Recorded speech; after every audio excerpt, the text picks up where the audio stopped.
Assalamu alaikum Nasreen, Dr. Shamaila Hanif, consultant obstetric gynecology, Fatamur Hospital, Lahore, with an experience of more than 20 years. आज का video एक बहुत ही important topic है और वो ये है how to increase breast milk, यानी डिलीवरी के बाद खा वो सजेरियन हो या नॉर्मल डिलीवरी हो, ब्रेस्ट मिल्क की मिकदार में किस तरह इजाफा किया जा सकता है।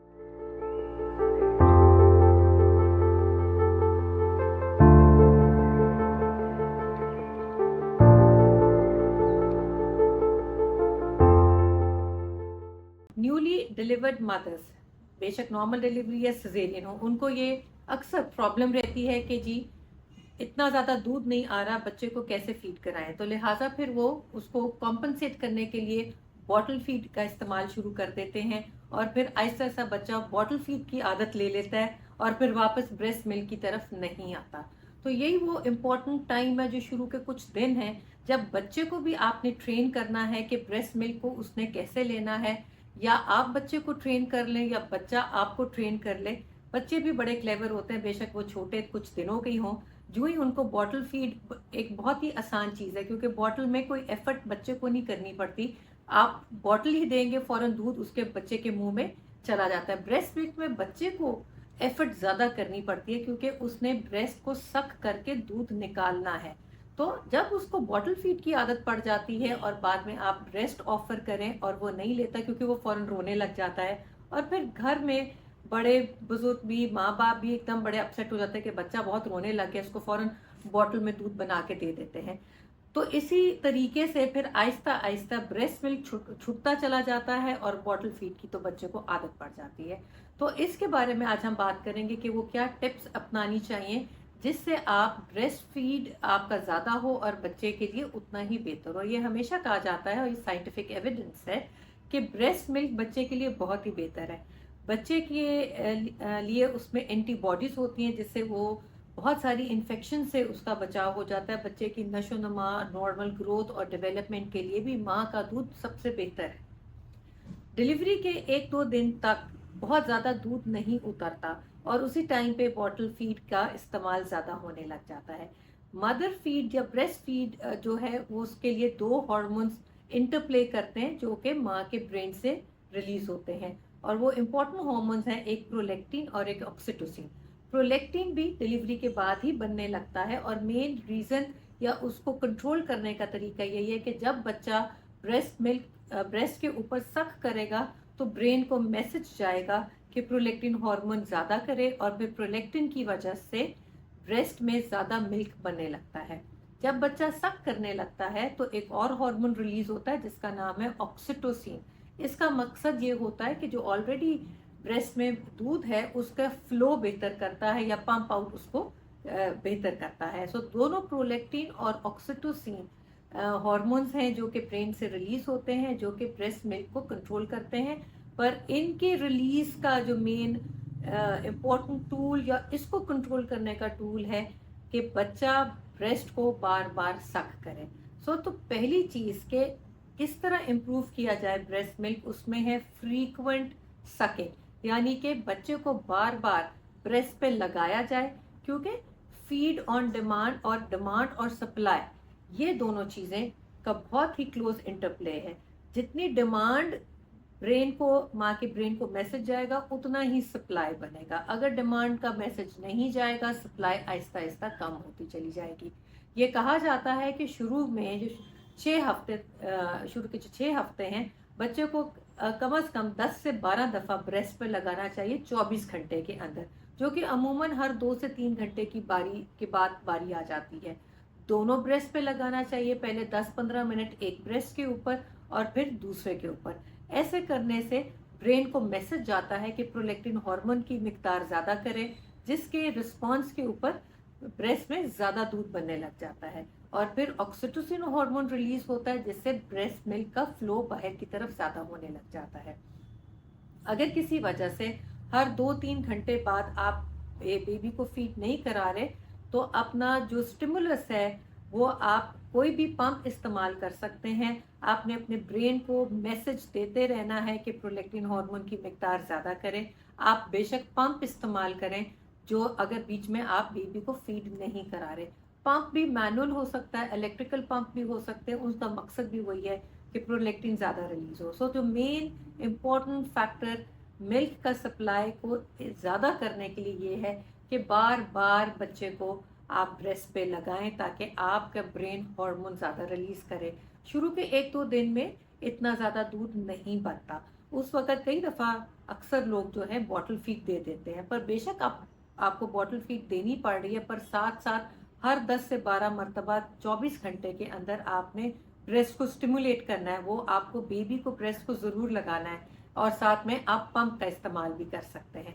जब आप पंप यूज़ करें तो उससे पहले आप गरम तौलिया या गर्म पानी में डुबो के आप अपने ब्रेस्ट का मसाज करें, फिर उसका हैंड मसाज करें, और जिससे भी ज़्यादा दूध में इजाफा होता है और ज़्यादा दूध लेट डाउन होता है। तो ये इम्पोर्टेंट, सबसे इम्पोर्टेंट फैक्टर है बार बार बच्चे को ब्रेस्ट पे लगाना। दूसरा इम्पोर्टेंट जो टिप है और इम्पोर्टेंट मैकेनिज्म है वो है प्रॉपर लैचिंग। बहुत दफ़ा जो न्यूली फर्स्ट टाइम मम्स होती हैं, मदर्स होती हैं, उनको ये पता नहीं चलता कि बच्चे को फीड कैसे कराना है। इसके लिए इम्पोर्टेंट है कि बच्चे को ब्रेस्ट किस तरह ऑफर करनी है। बेबी के मुंह में सिर्फ निप्पल नहीं होना चाहिए, निप्पल के अराउंड जो डार्क एरिया है, जो ब्लैक एरिया है, जिसको हम एरियोला कहते हैं, वो सारा एरिया बच्चे को सक करना चाहिए। ऐसे करने से, इसको हम कहते हैं प्रॉपर लैचिंग। सिर्फ निप्पल नहीं, उसके अराउंड का ब्लैक एरिया एरियोला भी बच्चे को सक करना चाहिए। ऐसे करने से जो ब्रेन में प्रोलैक्टिन ज़्यादा बनता है और फिर दूध भी ज़्यादा बनता है। सिर्फ निप्पल अगर आप बच्चा सिर्फ सक करेगा तो एक तो उसको फीड नहीं मिलेगा, उसको बहुत कम दूध मिलेगा, ब्रेन को मैसेज नहीं जाएगा, दूध कम होने लग जाता है, और माँ को भी बड़ी तकलीफ होती है, उसमें जख्म बनने लग जाते हैं। इसलिए प्रॉपर लैचिंग नंबर 2 इम्पॉर्टेंट बात है कि आपने लैच पूरा कराना है, जिससे आपके जो ब्रेन को प्रॉपर मैसेज जाए कि दूध ज़्यादा चाहिए। पहले एक ब्रेस्ट पे लगाएं, फिर दूसरे ब्रेस्ट पे लगाएं। एक ब्रेस्ट पे लगाने से पहले आप, जो हमें 2 टाइप ऑफ दूध माँ की ब्रेस्ट से निकलता है। जो शुरू वाला दूध होता है वो पतला होता है, उसमें कैलोरी कम होती है, फैट कंटेंट कम होता है, उसको हम 4 मिल्क कहते हैं। पहले बच्चा वो खत्म करता है, उसके बाद हाइंड मिल्क रिलीज होता है। हाइंड मिल्क में दूध गाढ़ा होता है, ज़्यादा फैट, ज़्यादा कैलोरीज। जब वो खत्म हो जाए, ऑलमोस्ट 10 से 15 मिनट लगते हैं एक ब्रेस्ट को एम्प्टी होने में, फिर आपने फौरन बेबी को दूसरी ब्रेस्ट पे लगाना है। उसी तरह दूसरी ब्रेस्ट से भी 4 milk and hind milk release होता है, और बच्चा फिर सेटिस्फाई होके अपनी फीड पूरी करता है और रिलैक्स भी होता है, नींद भी उसको अच्छी आती है। थर्ड इम्पॉर्टेंट बात, प्रॉपर हाइड्रेशन। दूध के अंदर ऑलमोस्ट 75 to 80% पानी होता है, इसलिए आपको खुद भी लिक्विड्स की मिकदार ज़्यादा लेनी चाहिए। वो खा पानी की फॉर्म में हो, कोई जूस की फॉर्म में हो, या दूध की फॉर्म में हो। ये रिकमेंड किया जाता है कि कम से कम दिन में आप खुद भी 3 से 3.5 लीटर लिक्विड ज़रूर लें, ताकि आपका दूध भी उतना अच्छा बने, उतना अच्छा उतरे। तो ये एक बहुत इंपॉर्टेंट फैक्टर है, प्रॉपर हाइड्रेशन। इसके साथ अच्छी ग़िज़ा, गुड डाइट। माँ के लिए डाइट उतनी ही ज़रूरी है जितना हम बच्चे के लिए माँ का दूध समझते हैं, तो उसकी नशो नमा के लिए बहुत अच्छा है। माँ खुद हेल्दी होगी तो वो अच्छा दूध बनाएगी। तो प्रॉपर डाइट लेनी है जिसमें प्रोटीन ज़्यादा हो, फ्रूट ज़्यादा हो, वेजिटेबल्स ज़्यादा हो, मीट जैसे यानी कि चिकन, मटन, फिश, ये सब कुछ आपने ज़्यादा लेना है। आप अच्छा खाएंगे तो आप में ज़्यादा हिम्मत होएगी, आपके अंदर ज़्यादा न्यूट्रिशन होएगी, ताकि बच्चे को भी हेल्दी मिल्क मिले और अच्छी क्वांटिटी का मिले। तो डाइट आपने नज़रअंदाज नहीं करना, आपने अच्छी डाइट लेनी है। साथ में आपके डॉक्टर आपको अच्छे रिप्लेसमेंट वाइटामिन एडवाइस करते हैं, वो वाइटामिन जिसके अंदर iron, calcium, vitamin B12, magnesium, vitamin D3 and साथ में ओमेगा 3 फैटी एसिड्स हैं। ये बहुत ज़रूरी हैं कि आप ये मल्टीविटामिन्स के सप्लीमेंट्स भी लें, ताकि आपकी ब्रेस्ट मिल्क का प्रोडक्शन भी अच्छी क्वांटिटी पे हो। एक और इम्पॉर्टेंट फैक्टर है वो है स्ट्रेस एंड स्लीप। अक्सर ये देखा गया है कि जो माएँ हैं उनकी नींद पूरी नहीं होती, बच्चे की पूरी रात बच्चे के साथ जागती रहती हैं और उनकी नींद पूरी नहीं होती, फिर वो चिड़चिड़ापन उनमें आ जाता है, स्ट्रेस आने लग जाता है, और घरेलू काम इतने सर पे सवार होते हैं, तो स्ट्रेस की वजह से भी ब्रेस्ट मिल्क का फ्लो में प्रॉब्लम आती है। स्ट्रेस के साथ बॉडी में कॉर्टिसोल का हार्मोन की मिकदार बढ़ जाती है, और कॉर्टिसोल ऐसा हार्मोन है कि अगर बॉडी में वो बढ़ जाए तो ब्रेन से ऑक्सीटोसिन हार्मोन की कमी हो जाती है, जिसकी वजह से जो ब्रेस्ट मिल्क का फ्लो है वो कम हो जाता है। इसलिए आपको स्ट्रेस फ्री रहना चाहिए। उसके लिए आप डिफरेंट स्ट्रैटेजीज अडॉप्ट कर सकते हैं। आप कोई लाइट म्यूजिक सुन सकते हैं जब आप फीड कराएं। आप अच्छी नींद लें, जब जैसे बच्चा सोए आप उस वक्त आप भी नैप ले लें, आप भी रेस्ट करें और सो लें, क्योंकि आपको प्रॉपर नींद तो आप शायद कुछ 2-3 महीने का टाइम, जब तक बच्चे की रात की नींद का टाइम सेट होता है उस वक्त तक माँ की नींद भी डिस्टर्ब रहती है। तो कोशिश करनी चाहिए कि जैसे ही बच्चा सोए आप भी उस वक्त साथ सो लें, ताकि आपके भी ब्रेन को, बॉडी को रेस्ट मिले।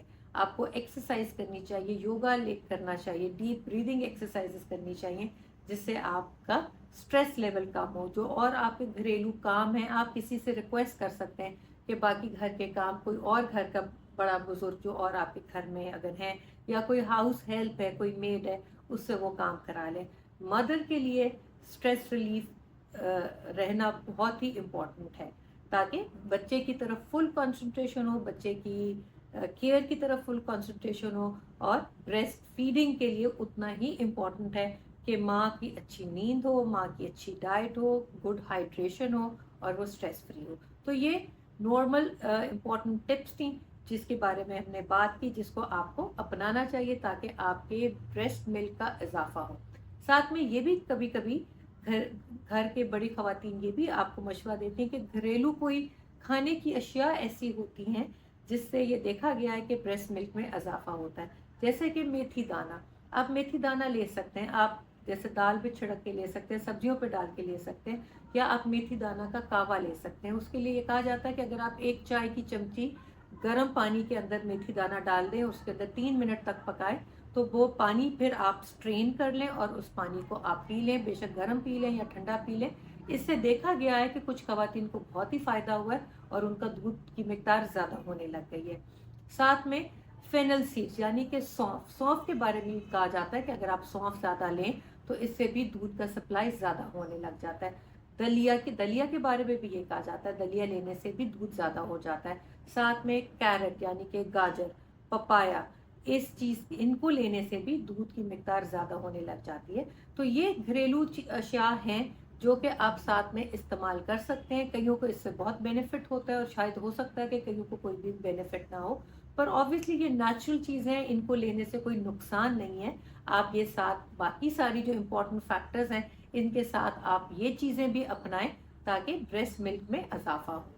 मुझे उम्मीद है कि इस वीडियो को देख के अगर आप को कोई इश्यूज हो रहे थे रिगार्डिंग ब्रेस्ट फीडिंग, तो इसको आप फॉलो करें ताकि आपका उतना अच्छा ब्रेस्ट मिल्क ज़्यादा बने और बच्चे को भी उतना ही अच्छा उसकी डेवलपमेंट और ग्रोथ के लिए हेल्दी ब्रेस्ट मिल्क प्रोवाइड हो। अपना बहुत सारा ख्याल रखें, खुश रहें, अल्लाह हाफ़िज़।